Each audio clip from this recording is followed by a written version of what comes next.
Hana pressed her forehead against the cold glass of the observation window and watched the gas giant spin slowly below. Its rings caught the light of the distant sun and threw soft colors across the darkness. She had been watching this planet for 14 months now.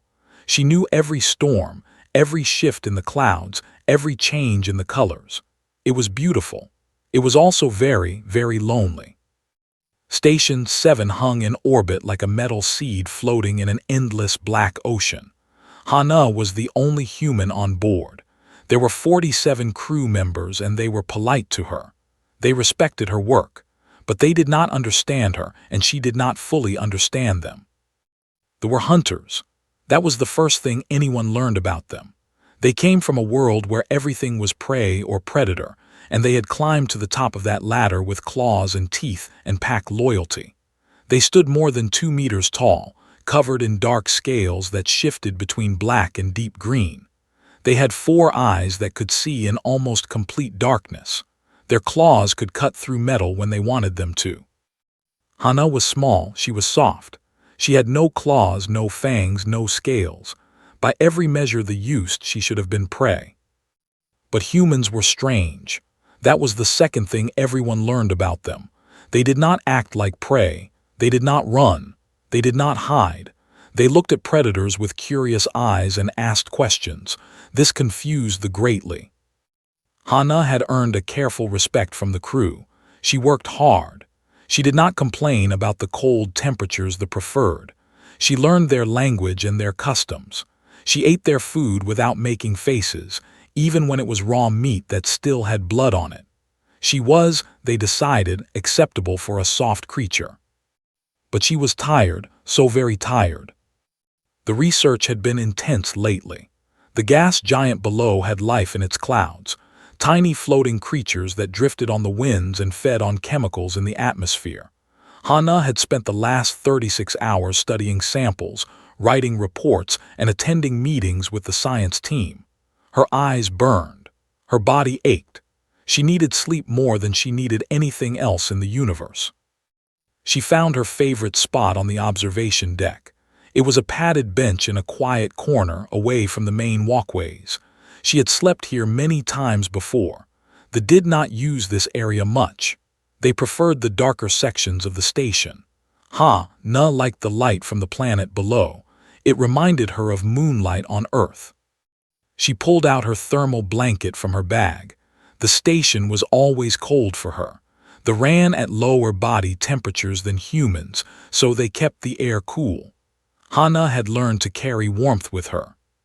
She wrapped herself in the blanket, curled up on the bench, and closed her eyes. Within minutes, she was deeply asleep. Her breathing slowed. Her body relaxed.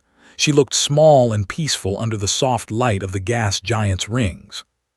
She did not hear the announcement that came through the station's communication system. She did not know that a diplomatic ship had docked 3 hours ago. She did not know that Commander, one of the most respected military leaders in the Federation, had arrived with his mate and their 7 young cubs. The cubs had never left their home planet before. They had never seen a space station. They had never met any species other than their own.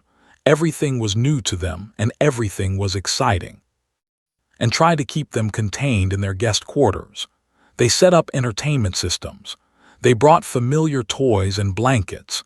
They gave strict orders to stay inside while the adults attended the welcome meeting with the station council. But cubs are cubs in any species. They get bored. They get curious. And when parents turn their backs, cubs explore. Was the oldest at 6 years old. He was bold and confident, already showing signs of the leader he would become. He figured out how to open the door panel by watching his father do it. It was not hard. The adults never thought to lock it from the outside. Why would they? Cubs were taught to obey. But wanted to see the station. He wanted to explore, and his siblings wanted to follow him. And Knox were twins, 5 years old, and they competed at everything. Who could run faster? Who could climb higher? Who could find the most interesting thing? They pushed past the moment the door opened, already racing down the corridor. Little was the youngest at only 3. He was shy and quiet, always staying close to his older siblings. He did not want to leave the room, but he did not want to be alone either. So he followed, his small claws clicking softly on the metal floor. The other 3 cubs followed too. The whole pack moved through the station like a wave of scales and eyes and barely contained energy. They smelled everything. The station was full of strange scents, metal and chemicals and recycled air. But under all of that there was something else, something warm, something alive in a way that was different from the crew. Stopped in the middle of a corridor, his nostrils flared. He had never smelled anything like this before. It was soft and warm and somehow inviting, not like prey exactly, but not like a predator either. It was strange. Caught the scent too. Her 4 eyes went wide. She looked at her brother. He looked back at her. No words were needed. They would find the source of this smell. The cubs moved through the station, following the scent trail. They passed empty corridors and storage rooms. They avoided the areas where they could hear adult voices. They were good at being quiet when they wanted to be. Hunting instincts ran deep, even in the young. The scent grew stronger as they approached the observation deck. Warm, soft, alive, crept forward on silent feet. His siblings spread out behind him, forming a half-circle like they had seen adults do when approaching something interesting. The door to the observation deck was open. Light spilled out from the viewport, and there, on a bench in the corner, something small was sleeping. Had never seen a human before. None of them had. They only knew that the station had won, that she was a scientist, that she was soft and slow and strange. They had heard their parents talking about humans with careful voices, respect but also confusion. Now, looking at the small sleeping figure wrapped in a blanket, felt his hunting instincts stir. She looked like prey. She was small. She was alone. She was not alert to danger. But something else stirred too, something he did not have a word for yet. Curiosity, yes, but also something softer. She looked peaceful, warm. The cubs gathered at the entrance to the observation deck. 7 pairs of 4 eyes stared at the sleeping human. None of them moved. None of them made a sound. Took the first step forward. The observation deck was quiet. The only sound was the soft hum of the station's systems and the slow, steady breathing of the sleeping human. The gas giant's light painted everything in shades of orange and gold. It was peaceful. It was warm. Moved forward 1 step at a time. His claws were retracted, pulled back into his paws so they would not click on the floor. He had learned this from watching his father hunt. Silent feet, careful movements, patient approach. Behind him, his siblings followed in a loose formation, and Nox stayed to his left and right. The younger cubs hung back, watching with wide eyes. Little clutched his oldest brother's tail for comfort, being pulled along like a small shadow. The human did not stir. She was deeply asleep, her body curled into a tight ball under her blanket. Only her face was visible, studied it as he got closer. No scales, no protective plates, just soft skin that looked like it would tear if you touched it too hard. Small nose, closed eyes with strange thin lines of hair above them. Hair on her head too, lots of it, dark and messy from sleep. She was so different from anything had ever seen. His people had hard scales and tough skin. They were built for fighting and surviving. This creature looked like she was built for nothing. How did humans survive on their world? How did they not get eaten by everything? Crept up beside him. She leaned close to his ear and whispered very softly. Her voice was barely a breath of air. "Is it dead?" Watch the human's chest rise and fall under the blanket. "No, it is sleeping. It sleeps very deeply. It does not know we are here." This was true. Any would have woken up by now. Their senses were sharp even in sleep. But this human showed no sign of awareness. She was completely vulnerable. Nox moved to the other side, completing a circle around the bench. His eyes gleamed with curiosity. "I want to touch it." "We should not," said, but his voice lacked conviction. He wanted to touch it too. He wanted to know what that strange, soft skin felt like. He wanted to understand. The human made a small sound in her sleep, a soft mumble of words in a language the cubs did not understand. She shifted slightly, pulling the blanket around herself. The movement revealed one of her hands. The cubs stared, 5 fingers but no claws, short nails that looked like they could not cut anything. The skin was pale and smooth. Could see the blue lines of blood vessels beneath the surface. So fragile, so exposed. Little released his brother's tail and took a wobbly step forward. He was the most curious of all of them, despite being the youngest. He reached out one small paw and placed it gently on the human's hand. The effect was immediate. Eyes went very wide. He made a soft chirping sound of surprise and delight. "It is warm," he whispered, "so warm." The other cubs crowded closer, were cold-blooded. Their body temperature was much lower than most species. They sought out heat sources instinctively, especially when young. And this human was radiating heat like a small sun. Touched the human's arm through the blanket, she gasped. "Is right, she is like a heating stone." Knox pressed his snout against the blanket near the human's back. Warmer than mother, warmer than the heated beds at home. One by one, the cubs began to settle around the sleeping human. It was not a conscious decision. It was instinct. They were drawn to the warmth like moths to a flame. The observation deck was cold, like the rest of the station. But this small creature under her thin blanket was a pocket of perfect warmth. Climbed up onto the bench and curled against the human's stomach. He was small enough to fit in the curve of her body. He pressed his face into the soft blanket and made a sound of pure contentment. Within seconds, his eyes were closing. And Knox settled on either side, pressing close. Another cub draped itself across the human's legs. Another curled up near her head, fascinated by the strange, soft hair. Hesitated for a moment, his pride telling him he was too old for this, too mature. Then the human shifted in her sleep and her warmth washed over him, and his pride disappeared completely. He found a spot near her back and pressed close, feeling the heat soak into his scales. Hannah stirred slightly. In her dreams she felt warmth surrounding her, heavy warmth, pressing warmth. Her sleepy mind tried to make sense of it. The heating system must be broken, she thought. It was never this warm on the station. Maybe something was wrong. She should wake up and check. She should make sure there was no malfunction. But she was so tired, and the warmth felt so good, and she could not remember the last time she had felt this comfortable. She pulled the blanket without opening her eyes. Her arm moved, and she accidentally pulled Knox closer to her chest. The young cub made a surprised chirp, then relaxed against her. His scales were smooth and cool against her arm, a strange contrast to the warmth he was stealing from her body. Hannah's sleeping mind registered something unusual. Scales. That was odd. The blanket did not have scales, but sleep was pulling her back down and the thought drifted away like smoke. She fell deeper into her dreams.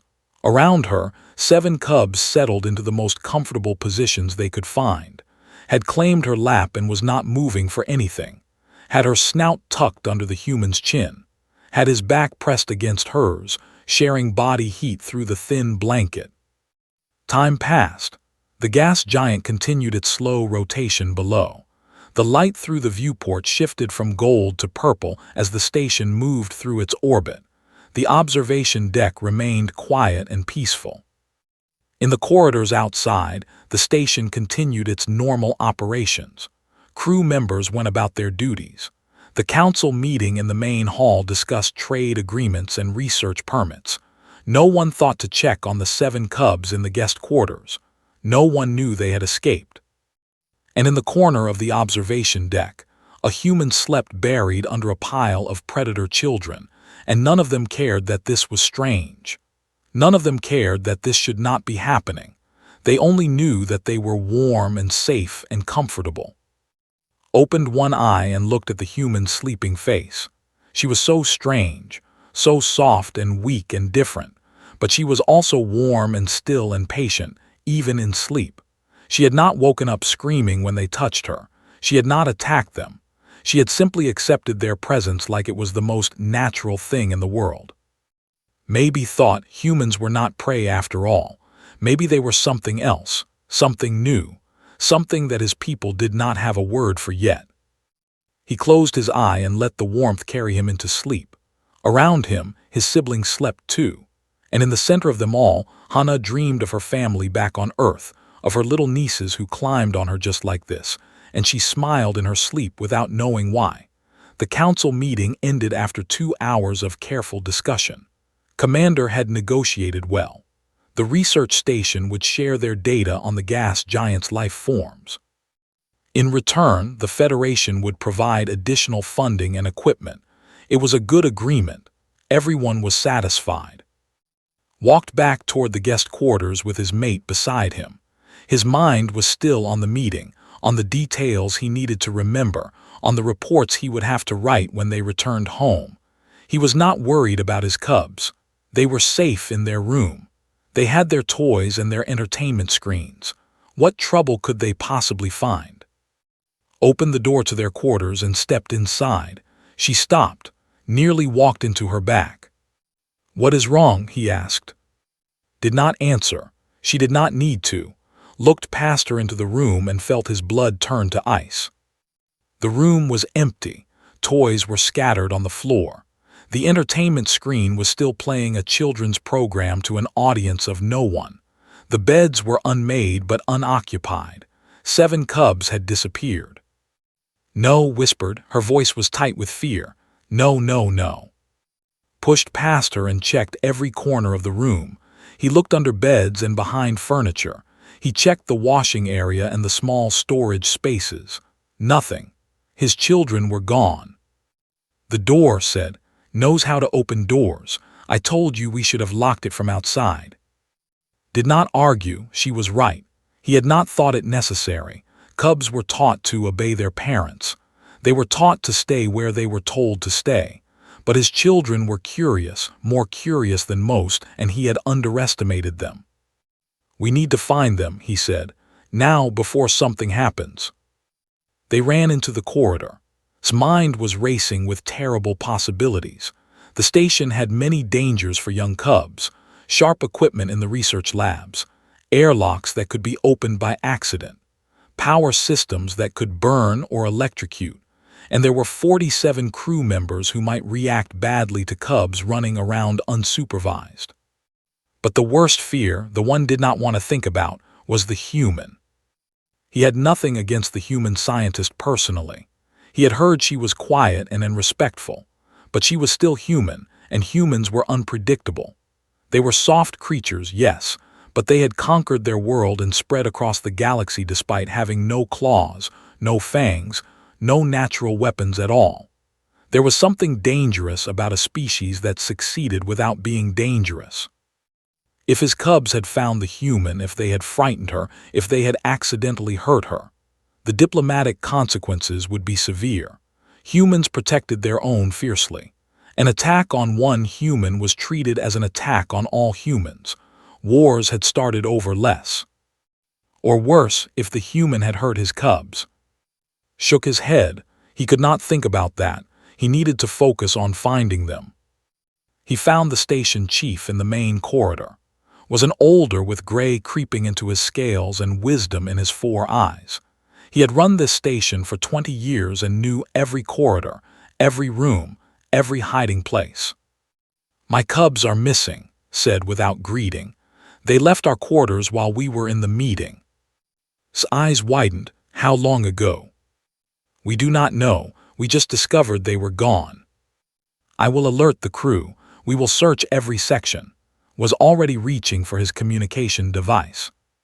"Wait," said. "If we announce this, everyone will panic. 7 predator cubs loose on the station. The crew will arm themselves. Someone might hurt them by accident." Paused. She had a point. The crew was not used to having children on the station. They might react with fear rather than reason. "A quiet search then," said. "I will tell the section leaders to look carefully without explaining why. We will find them quickly." They split up. took the upper levels, took the lower levels, checked the central areas. They moved quickly through corridors and rooms, checking every space where cubs might hide. Nothing. The cargo bays were empty of children. The mess hall was empty. The medical wing showed no signs of small visitors. Every minute that passed made fear grow stronger. Then a shuttle arrived at the docking bay, almost ignored it. He did not have time for visitors, but then he saw who stepped out of the shuttle and he stopped. The human was tall for his species, with broad shoulders and a friendly face. Recognized him from the briefing files. A human engineer who visited the station once a month to check on equipment and bring supplies. He was also the only other human who came to this sector of space, and he had formed something like a friendship with the stations. Looked at its worried face and immediately became serious. "Commander, is something wrong?" Hesitated. Telling a human that 7 cubs were loose on the station seemed unwise, but knew the station well. He might be able to help. "My children are missing," admitted. "They escaped our guest quarters." Blinked. "You lost 7 kids." "They escaped," repeated through clenched teeth. "We are searching for them." "Have you checked on Hana? She is the only thing on this station that cubs might find interesting. Everything else is metal and machines." Felt his stomach drop. He had been avoiding the observation deck. He had been hoping his cubs were somewhere else, anywhere else, but was right. If the cubs had been following their curiosity, they would have found the only truly different thing on the station. They found and went to the observation deck together. The corridor was quiet. No sounds of children playing or fighting. No sounds of screaming or distress. Just silence. Approached the door slowly. He did not know what he would find. His claws extended automatically, ready for anything. The door slid open. Light from the gas giant spilled into the corridor. And there, in the corner of the observation deck, saw something that made him freeze completely. Hana was still on the bench. She was still wrapped in her blanket, but she was no longer visible. She was buried under 7 cubs. They were piled on top of her and around her, and against her like she was a rock in a river of scales. Was curled on her stomach with her hand resting on his back. Had her head tucked under the human's chin. Was pressed against her back with his tail wrapped around her legs. And all of them, every single one of them, was deeply asleep. Made a small sound. Could not tell if it was fear or relief or something else entirely. Stared with all 4 eyes wide open. I have never seen anything like this. Standing behind them all, started to laugh. He tried to stop himself, but he could not. The laugh escaped him like air from a punctured container. "Sorry," he said, not sounding sorry at all. "But this is the most Hana thing I have ever seen. Back on Earth, she does this with her nieces all the time. Kids just pile onto her. She is like a magnet for small creatures." Did not know what a magnet was, but he understood the meaning. He looked at his cubs, peaceful and content in a way he had not seen since they left home. He looked at the human, small and soft and completely helpless under the weight of 7 predator children. She could not escape if she wanted to. She could not fight them off. She was completely at their mercy. And she was sleeping peacefully, like this was the most normal thing in the world. Stepped forward slowly. She did not run, she did not call for help, she just let them stay. "Humans are different," said. "They do not see predators the same way other species do, especially when those predators are small and young. Something in human brains just says baby and all the fear turns off." Did not understand this. His whole life, he had been taught that vulnerability was weakness, that showing no fear meant being foolish, that only prey let predators get close. But this human had let his cubs get close. She had let them touch her, climb on her, trap her with their bodies, and instead of fighting or fleeing, she had simply accepted them. What kind of species did that Hana woke up slowly? Her mind was foggy with deep sleep, the kind of sleep that comes after days of exhaustion. She felt warm, very warm, and heavy. There was weight on her body that should not be there. She tried to move her arm. It would not move. Something was holding it down. She tried to move her legs. They were pinned in place. Her eyes opened. The light from the gas giant was softer now, shifted toward purple and blue as the station continued its orbit. She blinked, trying to adjust to the dim light, trying to understand what she was seeing. Scales, dark scales, close to her face. 4 eyes closed in sleep. A small snout breathing slowly against her neck. Hana's brain took a long moment to process this information. There was a child sleeping on her chest. She turned her head very carefully. There was another one curled against her side, and another one draped across her legs, and more she realized. Many more. She was completely surrounded. For a moment she did not breathe. Her human instincts screamed at her. Predators, dangerous, claws and teeth and 4 eyes that could see in the dark. She should scream, she should fight, she should try to escape. But then she looked at the small face pressed against her shoulder. The child was so young, 3 years old, maybe 4. His scales were soft, not yet hardened into the armor that adult wore. His claws were retracted, hidden in his paws. His breathing was slow and peaceful. He looked like a baby, a strange, scaled, 4-eyed baby, but still a baby. Hana felt her fear melt away. It was replaced by something else, something warm and soft that she recognized from years of babysitting her nieces and nephews back on Earth. Children were children, no matter what species they came from. They needed warmth and safety and comfort, and apparently these children had decided that she was the best source of all 3. She spoke very softly. Her voice was gentle, the same voice she used when her little niece Me fell asleep in her lap. "Oh, hello there." The cub on her chest stirred. His 4 eyes opened slowly, still clouded with sleep. He looked up at her face so close to his own. For a moment neither of them moved.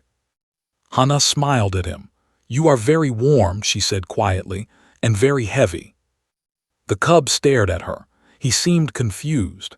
His brain was trying to wake up, trying to understand why a human was talking to him instead of screaming. Hana continued in the same gentle voice. "What is your name, little one?" The cub whispered. His voice was high and soft, not yet grown into the deep rumble of adult. "That is a good name. I am Hana." Another cub was waking up now. This one was pressed against her back, larger than. His eyes snapped open with more awareness, more alertness. His claws extended automatically, a defensive reaction. Hana felt them press against her blanket, sharp points that could easily cut through the thin fabric and into her skin. She did not flinch. She did not pull away. She simply turned her head and looked at the older cub with calm eyes. "And what is your name?" The cub stared at her. His claws were still out, still pressing against her. He was waiting for her to show fear. He was waiting for her to react like prey, but she did not. She just looked at him with patient, curious eyes. Slowly his claws retracted. He said, his voice was wary but not hostile. "You must be the oldest, the leader of your pack." Did not know how to respond to this. Adult did not speak to cubs this way. They gave orders and expected obedience. They did not ask questions or give compliments. This human was strange. "You are warm too," Hana said. "I thought your species was cold-blooded." "We are, that is why we came to you." Paused. "You are like a heating stone, but softer." Hana laughed quietly. The sound made several more cubs stir and wake.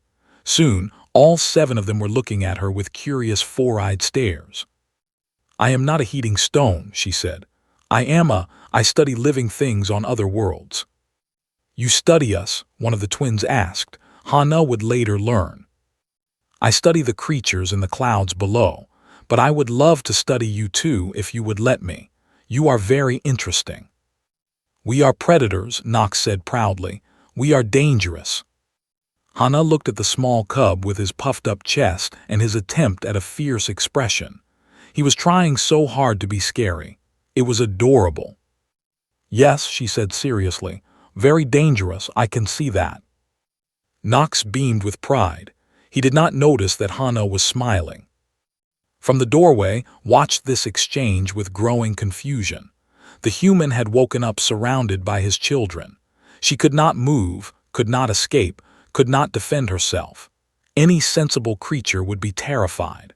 But Hana was chatting with his cubs like they were neighbors meeting in a corridor. Stood beside him, still grinning. "I told you, she is good with kids." "She is insane," muttered.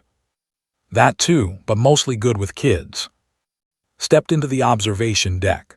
The cubs noticed their mother and some of them tensed, expecting punishment, but did not look angry. She looked confused, curious.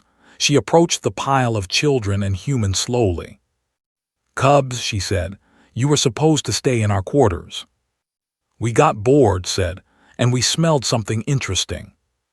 "So you found the human and decided to sleep on her." "She is warm," said. He had not moved from Hana's stomach. He seemed to have no intention of moving ever again. Hana looked up at, "I do not mind, they are very polite for predators." Did not know what to say to this. She looked at who shrugged helplessly. She looked at who seemed just as lost. She looked at who was clearly enjoying himself far too much. "We should let them up," finally said.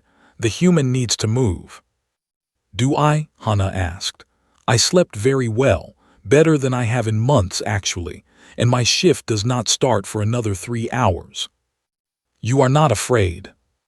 "Should I be? They are children, they want it to be warm, that is not frightening, that is normal." Stepped forward. He was not comfortable with this situation. His cubs were wrapped around a creature that his instincts labeled as prey. The power dynamic was all wrong. The human should be afraid. She should be trying to escape. Instead, she was lying there calmly, one hand still resting on its back like he was a pet cat. "Human," said, "Hana, you could not have fought them off if you wanted to." Hana looked at him directly. Her eyes were calm and steady. "No, I could not, but I did not want to." "Why not? We are predators. Our children have claws that could tear you apart." "But they did not tear me apart. They curled up and went asleep. Why would I fight against that?" Had no answer. In his world, vulnerability was weakness. Showing no fear meant being foolish or reckless. Prey that did not run was prey that got eaten. But Hana was not prey. She was not predator either. She was something else, something his training had not prepared him for. She was a creature who saw 7 young predators climbing on her body and decided that this was acceptable, normal, even pleasant. "Your species is strange," he said finally. Hana smiled at him. "Yes, we are. Would you like to know why?" She shifted carefully, making sure not to disturb the cubs who were still pressed against her. "Humans are not strong like you. We are not fast or tough or well-armed, but we survived on our world because we learned to make friends." "Friends?" "Yes, we made friends with wolves and turned them into dogs. We made friends with wild horses and taught them to carry us. We made friends with cats and let them into our homes. We are very good at looking at dangerous creatures and saying, 'I bet we could get along.'" Was listening carefully. "You made friends with predators." "Many of them. Some of our best friends on Earth have teeth and claws. We learned long ago that not everything dangerous wants to hurt you. Sometimes, dangerous creatures just want warmth and company and someone to scratch behind their ears." Perked up at this. "What are ears?" Hana pointed to the sides of her head. "These, the flat parts, on Earth, animals like it when you scratch behind them." "We do not have flat parts," said sadly. "No, but you have scales. I wonder if you like it when someone scratches between them." She moved her hand carefully and scratched gently at the back of his neck, where his scales were smallest and softest. Made a sound that no one in the room had ever heard before. It was deep and rumbling and utterly content. "Oh," he said, "oh, that is nice." Stared. Even, who had seen many strange things in his 20 years on the station, stared. Hana just smiled and kept scratching. The cubs were eventually extracted from the observation deck. It took longer than expected. refused to leave Hana's lap until she promised he could come back later, pretended he was too mature to care, but he stayed close to the human until his mother physically guided him away. The twins complained loudly about being separated from the warm, soft creature they had discovered. Hana watched them go with a smile on her face. She was still tired, still wrapped in her blanket, still sitting on the bench where she had slept for hours. But something had changed. The observation deck felt less lonely now. The station felt less cold. Did not leave with his family. He stood near the viewport, looking out at the gas giant, trying to organize his thoughts. When the others were gone, he turned to face Hana. "I need to understand," he said. "You showed no fear, not when you woke up surrounded, not when extended his claws, not when I told you that my children could tear you apart. Why?" Hana thought about this question carefully.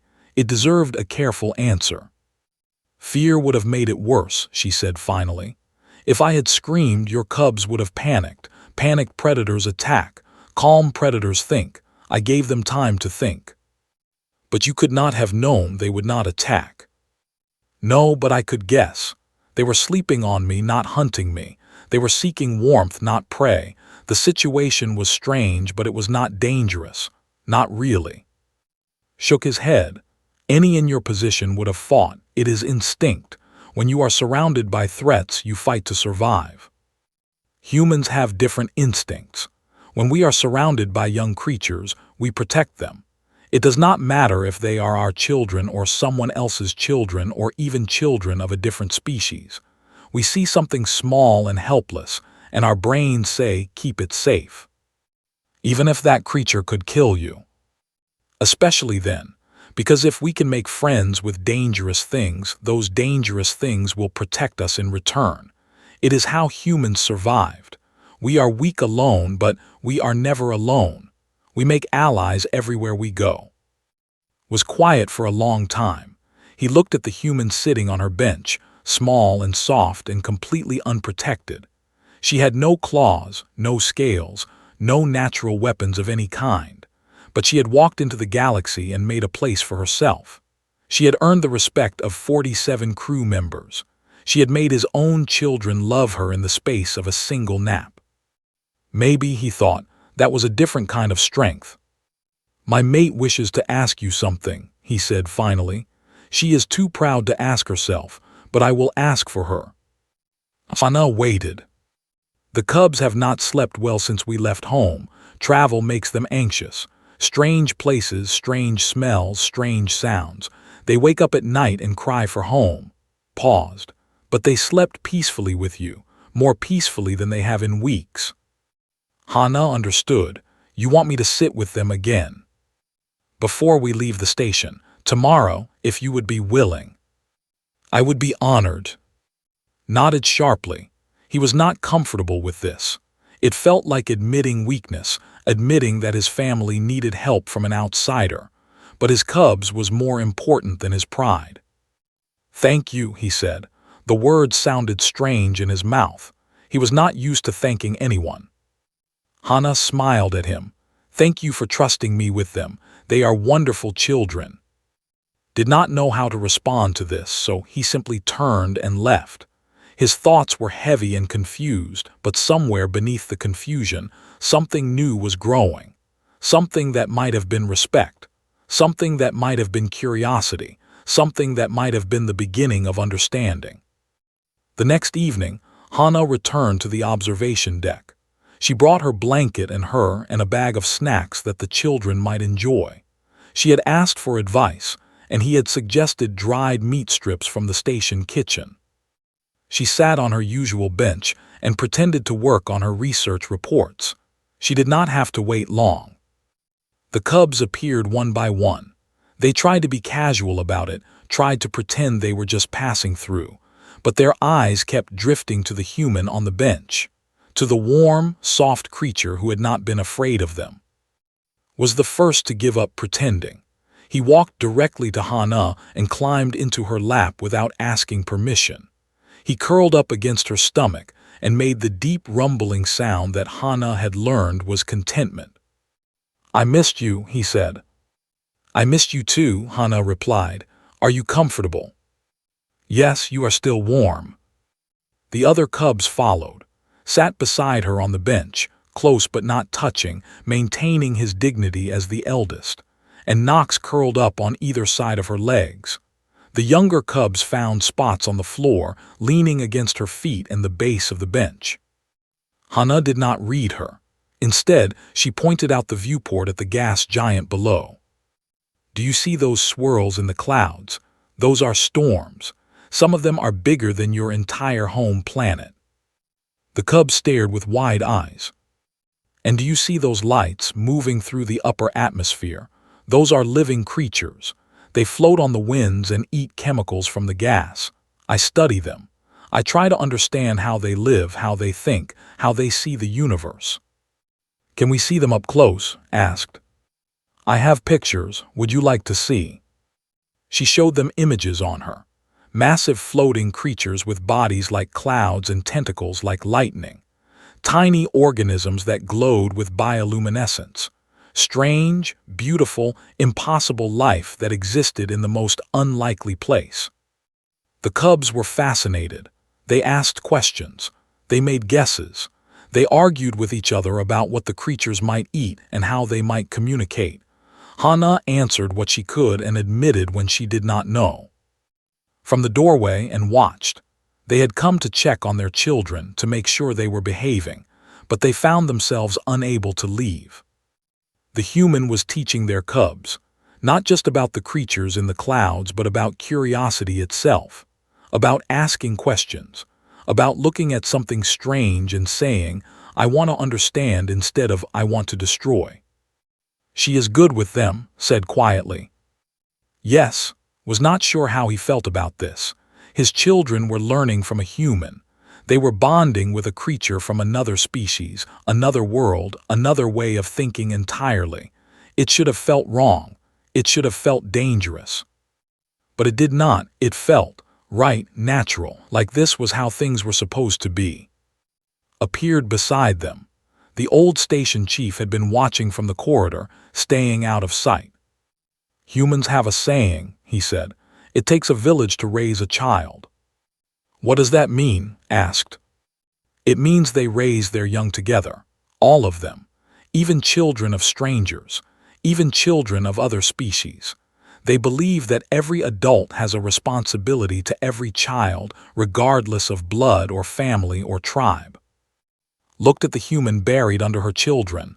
That is strange. It is, agreed. But it is also powerful. Humans spread across the galaxy faster than any species in history.